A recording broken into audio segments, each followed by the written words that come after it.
Exporter एक container export करणं 4 प्रकारे प्रॉफिट विचारते. काय सांग?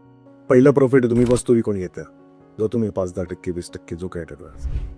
दुसरा प्रॉफिट आहे तुम्हाला हा इन्सेंटिव्हच्या स्वरूपात RODTP आणि ड्रॉबॅक नावाचा इन्सेंटिव्ह मिळतो, तो पर्सेंटेजमध्ये मिळतो आपल्याला, बेंड्रेन्स कुठले पण असले तरी.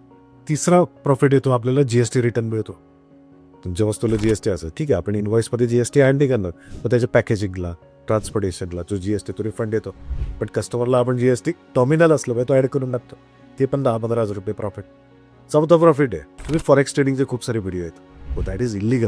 गव्हर्नमेंट त्याला अलाव नाही करत. तुम्ही जे शेअर मार्केटसारखं ऑनलाईन जी करन्सी ट्रेडिंग करताय दॅट इज नॉट लिगल. पण एक्सपोर्टरला ती लिगल आहे. कसं? कारण याच्यामध्ये रिअल मनी इन्व्हॉल्ड आहे. तुम्ही वस्तू विकली, त्याच्या बदल्यात डॉलर्स आले, तर ते जे डॉलर्स आहेत तुम्ही अकाउंटमध्ये 45-60 दिवस ते होल्ड करू शकता. होल्ड का करायचे? कारण डॉलरच्या अगेन्स्ट जो रुपयाचा रेट कमी जास्त जो होतोय, कमी होणं जास्त होणं याच्यामध्ये प्रॉफिट पण आहे, लॉस पण आहे. मग तुम्हाला जेव्हा चांगला रेट मिळते तेव्हा तुम्ही सेल करा, कन्वर्ट करून घ्या ते पैसे, मग त्याच्यात खूप प्रॉफिट कमवते.